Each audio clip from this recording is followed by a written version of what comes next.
इस एपिसोड की start last episode के एंड से होती है। जैसे कि हमने देखा था कि ये दोहा लास्ट एपिसोड में बेहोश हो गया था, तो जिसकी वजह से युंगहाओ उसका केयर करती है और उसे खाना ला के देती है। अब उसकी इतनी केयर देख के दोहा उसे पूछने लगता है कि तुम मेरी इतनी चिंता क्यों कर रही हो, जिसमें युंगहाओ उसे कहती है कि मैं तुम्हारी चिंता इसलिए कर रही हूँ क्योंकि मैं एक फायर फाइटर हूँ और फायर फाइटर का काम होता है लोगों की जान बचाना। ये बात सुन के वहाँ पे दोहा उसे घूर के देखने लगता है। फिर हमारा सीन शिफ्ट हो जाता है। हम यहाँ पे युंगहाओ को हानमिन के साथ देखते हैं, जहाँ पे हानमिन उसे कहता है कि मुझे माफ़ कर देना कि मेरी वजह से तुम्हारा एक्सीडेंट हो गया था और मैंने उसके लिए तुम्हें सॉरी नहीं बोला, और तुम्हारा थैंक यू कि तुमने मेरे भाई का जान बचाया। जिसमें युंगहाओ उसे कहती है कि ये मेरा फ़र्ज़ था, आपको इतनी चिंता करने की ज़रूरत नहीं है, मैं अपना बेस्ट दूंगी ताकि आपके भाई की जान बची रहे। जिसमें हानमिन मान जाता है। इसके बाद हमें यहाँ पे दोहा को दिखाया जाता है जो कि युंगहाओ के बारे में सोच रहा था, और वो सोचता है कि आखिरकार युंगहाओ इसे रिकग्नाइज क्यों नहीं कर पा रही है। इसके बाद हमें पास का सीन दिखाया जाता है। हम यहाँ पे दोहा को देखते हैं जो कि लास्ट नाइट हानरी के बारे में सोच रहा था। तभी उसे कुछ आवाज़ें आने लगती है और वह खिड़की की तरफ देखता है, जहाँ उसे पता चलता है कि हानरी अंधेरे के कारण गिर गई है, जिसकी वजह से वो तुरंत ही अपने रूम के अंदर एक कैंडल जला देता है। अब ये चीज़ वहाँ पे हानरी भी नोटिस करती है। फिर उसके बाद हानरी वहाँ से चली जाती है, जहाँ सामने जाने से उसे पता चलता है कि सर्वेंट के द्वारा कि दोहा को सोने में प्रॉब्लम है। जिसके बाद वो वहाँ पे एक जड़ी बूटी दे देती है सर्वेंट को ताकि वो दोहा को दे दे, और उसके बाद उस जड़ी बूटी को हमें दिखाया जाता है। फिर हमें यहाँ पे हानरी को दिखाया जाता है नेक्स्ट मॉर्निंग में, जो कि दोहा को उठाने आई थी, लेकिन सर्वेंट उसे बता देता है कि वो वॉर पे गया है। अब ये सुन के वहाँ पे हानरी काफ़ी ज़्यादा दोहा के लिए वरिड होने लगती है और बार बार दरवाजे की तरफ देखने लगती है, लेकिन वहाँ से दोहा नहीं आता। जिसके बाद ऐसे करते करते रात हो जाती है। फिर हमें हानरी को दिखाया जाता है, जहाँ से पता चलता है कि दोहा फाइनली आ चुका है। यहाँ हम दोहा को देखते हैं जो कि फाइनली घर आ चुका था, लेकिन वो हानरी को देख के वहाँ से इग्नोर करके चला जाता है। इसके बाद हमारा सीन शिफ्ट हो जाता है। हम यहाँ पे दोहा के फादर को देखते हैं, जिन्हें फाइनली पता चल गया था कि हानरी उनके दुश्मन राज की बेटी है, जिसकी वजह से वो काफ़ी ज़्यादा गुस्से में आ जाते हैं। फिर हमें यहाँ पे हानरी को दिखाया जाता है जो कि लोटस के बगान में खड़ी थी। तभी इतनी देर में वहाँ पे दोहा आता है और उसे कहने लगता है कि तुम मेरे लिए वरिड थी क्या जब मैं वॉर में गया था। जिसमें हानरी कहती है, हाँ, मैं नहीं चाहती थी कि मेरे अलावा कोई और पर्सन तुम्हें मार डाले, जिसकी वजह से मैं तुम्हारा वेट कर रही थी। दोहा उसे कहने लगता है कि कब तक तुम मेरा वेट करना चाहोगी, जिसमें वो कहने लगती है जब तक मैं तुम्हें मार ना दूँ, अगर तुम मार जाओगे तो फिर भी अपने आप को भी मार डालूंगी। अब ये बात सुन के वो कहने लगता है कि तब तो हम दोनों एक दूसरे के जीने की वजह बन चुके हैं। और उसके बाद तुरंत ही अपने पॉकेट से बीच निकालता है, हानरी को देता है और उसे कहने लगता है कि ये ऐसे वैसे बीज नहीं है, ये काफ़ी ख़ास बीज है। ये 1000 साल तक बिना रूट किए और बिना सड़े रह सकते हैं जब तक तुम इन्हें नुकसान ना पहुंचा। जिसमें हानरी कहने लगती है कि ये काफ़ी ज़्यादा यूज़लेस है क्योंकि कोई भी बीज बिना रूट के नहीं रह सकता। जिसमें दोहा कहने लगता है कि चलो हम लोग 1000 साल तक देखते हैं, अगर इन बीजों के अंदर फूल निकला तो मैं इस बेट को जीत जाऊँगा। जिसमें हानरी भी मान जाती है और हमारा सीन यही कट हो जाता है। फिर हमें प्रेजेंट का सीन दिखाया जाता है। हम यहाँ पे लॉयर कू को देखते हैं जो कि वहाँ से मिलने आए थे, और उन्हें वही टी शर्ट दिखाते हैं और पूछते हैं कि आखिर इस कपड़े में क्या था जो कि मैंने तुम्हें एक्सीडेंट के दिन जुनहो के साथ देखा था, तुम दोनों इस जैकेट के लिए लड़ रहे थे। जिसमें युंगहाओ कहने लगती है कि वो बस हम दोनों का मिसअंडरस्टैंडिंग था और कुछ भी नहीं। इसके बाद हमें लॉयर को दिखाया जाता है जो कि हॉस्पिटल गए हुए थे। तभी वहाँ पे पुलिस वाले उसे बताते हैं कि किडनैपर भाग चुका है। अब ये बात सुन के हैरान हो जाते हैं। तभी वहाँ पे वो मिस्टर सियू को नोटिस करते हैं, जिनके पीछे वो भागने लगते हैं, लेकिन मिस्टर सियू को वहाँ से भाग चुके थे। यही चीज़ जाके वो हानमिन को बता देता है, जहाँ पे हानमिन कहने लगता है कि हमें चौकन्ना रहना पड़ेगा, हमें नहीं पता कि मिस्टर सियू करना क्या चाहते हैं। इधर हम सियुक को देखते हैं जो कि तेजू के साथ बैठा हुआ था, जहाँ पे तेजू अपना सुसाइड नोट सियुक को देता है। अब सियुक इस नोट को देख के काफ़ी ज़्यादा खुश हो जाता है। फिर हमारा सीन शिफ्ट हो जाता है। हम यहाँ पे हानमिन और युंजे को देखते हैं, जहाँ पे हानमिन ने युंजे को सारा बात बता दिया था कि दोहा जल्दी ही मरने वाला है। इससे वहाँ पे युंजे काफ़ी ज़्यादा अपसेट होने लगता है, जहाँ पे हानमिन उससे एक फेवर मांगता है और उससे कहता है कि तुम्हें उसके साथ 24 आवर्स रहना होगा। लेकिन युंजे मना कर देता है क्योंकि उसे पता था कि जुनहो अब दोहा बन चुका है।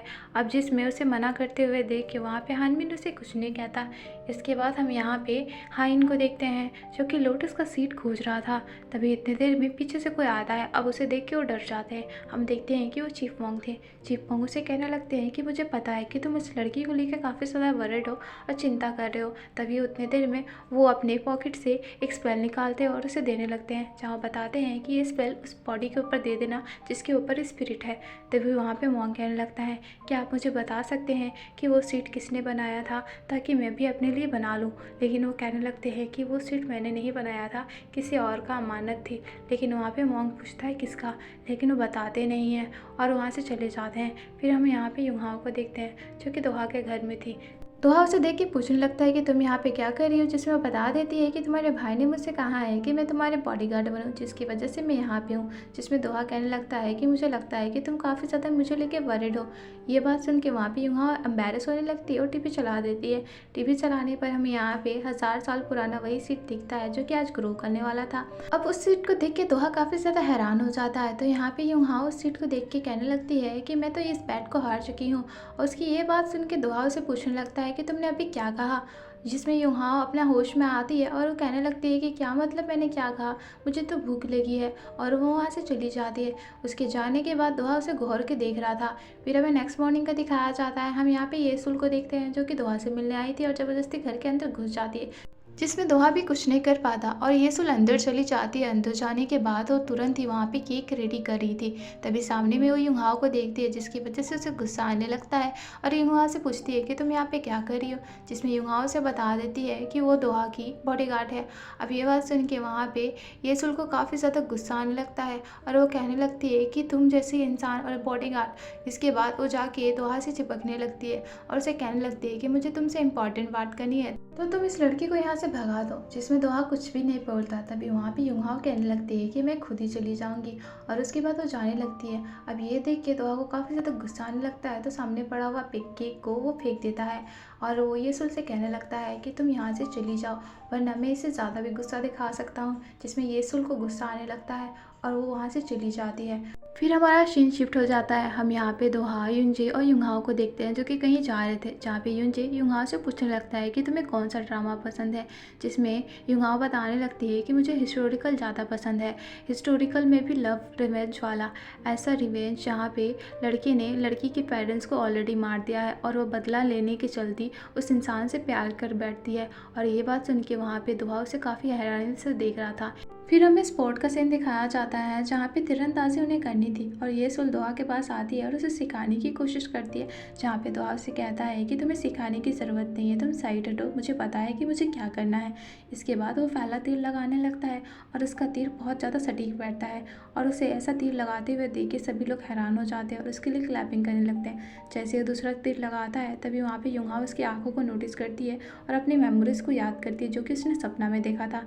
अब ये देख के वो काफ़ी ज़्यादा हैरान होकर बाहर निकलती है, जहाँ दोहा से पकड़ लेता है और उसे कहता है कि मुझे तुमसे इंपॉर्टेंट बात करनी है। और उसके बाद उसे साइड में लेके आता है, जिसमें वो युंहाओ से कहता है कि मैं तुम्हारे हॉस्पिटल में मिलने आया था, तुमने मुझे देख के मास्टर क्यों कहा, क्या मैं तुम्हारे सपने में आ रहा हूँ। ये बात सुन के वहाँ पे युंहाओ हैरान हो जाती है और कहने लगती है कि मैंने तो तुम्हें कभी नहीं बताया कि तुम मेरे सपने में आ रहे हो। जिसमें दोहा को समझ में आ जाता है कि ये अब उसकी सपना देखने लगी है। फिर हम यहाँ पे हेइन को देखते हैं जो कि युंहाओ से मिलने आया था, जहाँ पे रिसेप्शन उसे बताती है कि युंहाओ यहाँ पे काम नहीं करती, आप यहाँ पे नंबर दे के जाए। इसके बाद वो ऐसा ही करता है और वहाँ पे अपना नंबर छोड़ देता है। फिर हमारा सीन शिफ्ट होता है। हम यहाँ पे दोहा को देखते हैं जो कि युंहाओ के बारे में सोचने लगता है और वो सोचता है कि जब वो छोटी थी तो वो उसे देख पाती थी उसके सोल को, लेकिन वो जैसे जैसे बड़ी हो गई वो कभी भी उसका सोल को नहीं देख पाई।